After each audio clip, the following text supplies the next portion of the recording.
Welcome to my YouTube channel. Kung bago ka lang sa channel na to at true-blooded Aldab Nation ka, tama po ang channel na pinuntahan mo. Kaya considering na po kitang bagong subscriber. At huwag mong kalimutan pindutin yung bell para lagi po kang updated sa bagong video na ilalabas ko. Salamat po sa iyong pag-click sa channel na to. Welcome back mga ka-Aldab. Ito na naman po ang inyong lingkod, si Mr. Destiny. At syempre panibagong update na naman po tayo. Panibagong mga kaganapan kina Alden Richards at kay Maine Paul Quezon. Sabi ko nga po sa inyo, ako po yung tipo.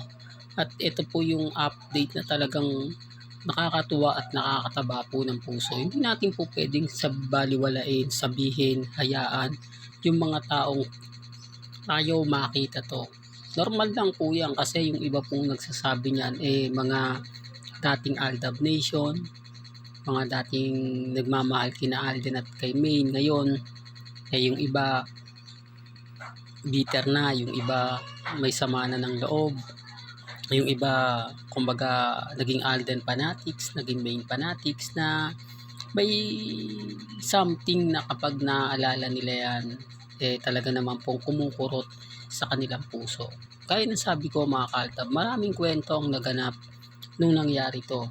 Maraming kwento ang masasabi mong napakasarap basahin, napakasarap pakinggan, napakasarap panoorin.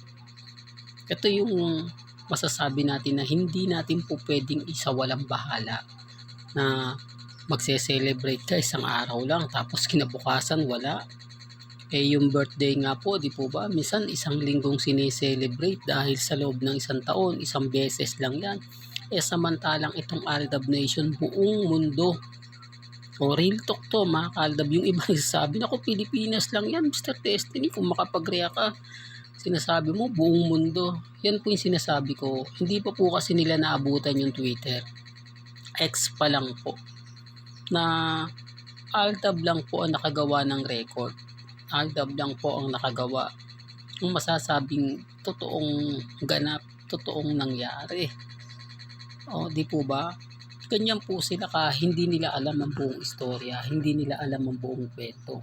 Ang alam lang po nila etong mga nangyayari ngayong taon. Ito yung mga 2019, 2020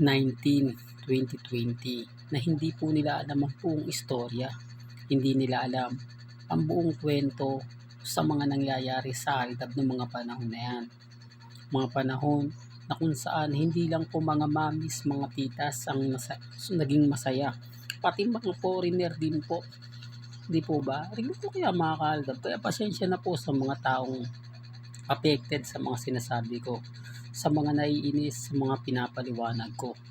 Bagamat marami pong nagsasabi na hindi, matagal na yan Mr. Destiny. Kasi panahon pa ng ganito yan, panahon pa ng ganun yan. Gaya po ng pinapaliwanag ko, gaya po ng sinasabi ko, kung ako po ay talagang bumitaw na, hindi na po ganito ang i-update ko. Iba na po yung i-upload ko, di po ba?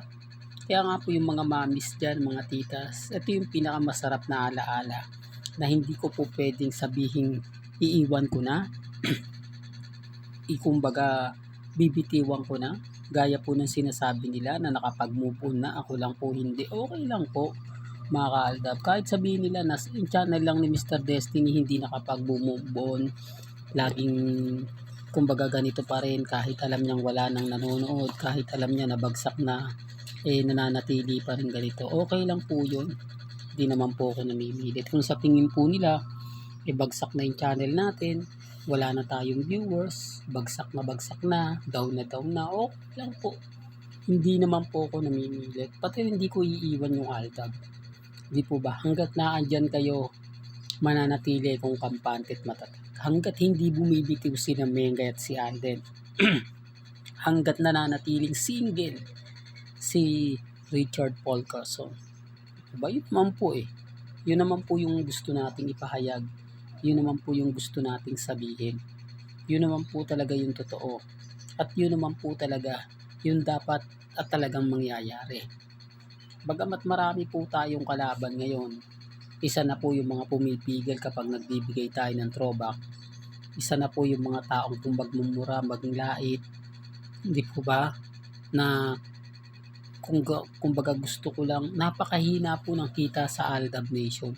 Ginagawa ko po ito dahil sa mga mami, sa mga tita, sa mga senior. Kasi kung gusto ko po na kumita ng mas malaking pera, mas maraming pera, gaya po ng mga pinopost nila sa Facebook, gagawa na lang po tayo ng mga video na talagang literal, talagang makikisabay sa uso, talagang magpapalit ka ng content na gusto po nila, napapabor sa mga fans, papabor sa mga tao. Hindi po hindi po ba, kasi stick to Aldab lang ako, kaya nga sabi nila, naku, napakaraming video ni Mr. Destiny, puro Aldab lang, hindi na rin nagbabago, hindi siya naging, kumbaga nagpalit, dapat magpalit na kasi wala nang ganito, wala nang ganun, hindi po ba? Kaya sabi ko nga po sa inyo, kahit po ano yung sabihin nila, kahit napakaraming nagsasabi na iwan ko yung Aldab, never ko pong ginawa, never po akong nagpalit at never ko po kayong iiwan. Kasi nandun po tayo sa tugatog na kung saan hinihintay na lang po natin ang tamang pagkakataon at tamang panahon. Ano po ba? Kaya hindi nila ako pwedeng mapigilan at hindi nila kayang pigilan si Mr. Destiny. Kahit masasakit, maanghang, ang iba't nila, tatanggapin ko po yan. Nakikita nyo naman po siguro at nababasa naman po ninyo, at yung mga nagko-komento, hinihintay po nilang i-delete ko sila. Hinihintay po nilang tanggalin ko para kumbaga malaman nila na apektado ko, malaman nila na inis ako sa comment nila, pero hindi ko po yung ginagawa. Alam ko sa sarili po nila na sino nga po ba ang totoong nagsasabi ng totoo at fake news. Sino nga po ba ang hindi nakaka-relate kapag Aldab ang pinag-uusapan? Gaya ng sinabi ko, marami pa pong Aldab, nag-aantay lang. Hindi man ngayon, hindi man bukas, di po ba? International kaya ang Aldab Nation. Ito lang po yung inaasahan at talaga naman pong sinusuportahan ni Mr. Destiny. Kaya nga po marami talagang kumbaga mga mamis na sabi nila, Mr. Destiny, tuloy mo lang yan, nasa likod mo kami. Wala naman pong problema yon mga mamis. Hanggat na andyan kayo, tuloy-tuloy po ang pagbibigay ko ng update kay Megay at kay Alden. Gaya po ngayon, family weekend, family bonding moment. Po ba? Ang hirap lang po kasi ngayon si Alden sobrang busy, di po ba? Nakahapon nasa McDo siya, di po ba? Wala naman pong ganap kay Mengay. Kaya nga sabi ko sa inyo, sa ngayon, hihintay lang po natin kung ano nga po ba talaga mangyayari sa kaso. Nagsalita na si Bong Suntay, yung congressman, na kung saan nga po medyo nagpapasaring na nga po ba. Maraming mga abogado siguro binabayaran na ng pamilya Atayde. At yung isang post ni Congressman Arjo na kung saan wala na, hindi na siya sinusuporta ni Ibya, mag-isa na lang siya. At yung tao hindi na ganun karami, hindi na ganun siya dinudumog ng tao. Naku, si Congressman parang naiirita na, parang ayaw na nilang lapitan o nandidiri na sila sa nangyari. Yung tipong hihingan mo ng ayuda, magbibigay siya pero dodoblehin, triplehin, quadruplen ang nanakawin niyang kaban ng bayan. Hindi rin ito kaya mga kaaldab, napanood nyo na po ba yung post? Yan ang sinasabi ko mga kaaldab. Hindi katulad po ni Mr. Destiny, 101% updated po tayo.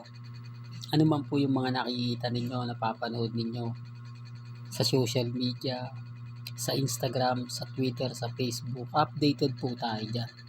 Po ba? Real talk mga kaaldab. Ulitin ko for the record lang po kung ano po yung sa pananaw po ninyo, kung ano sa tingin yung tama, nire-respeto ko po yan at ginagalang.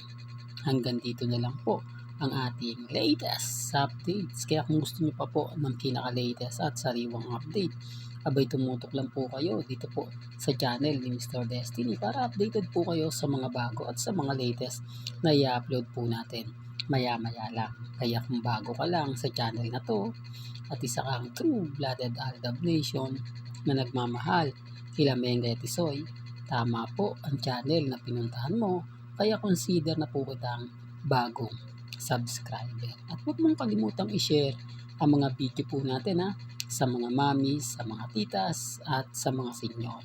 Hanggang sa muli, salamat po sa panonood at pakikinig.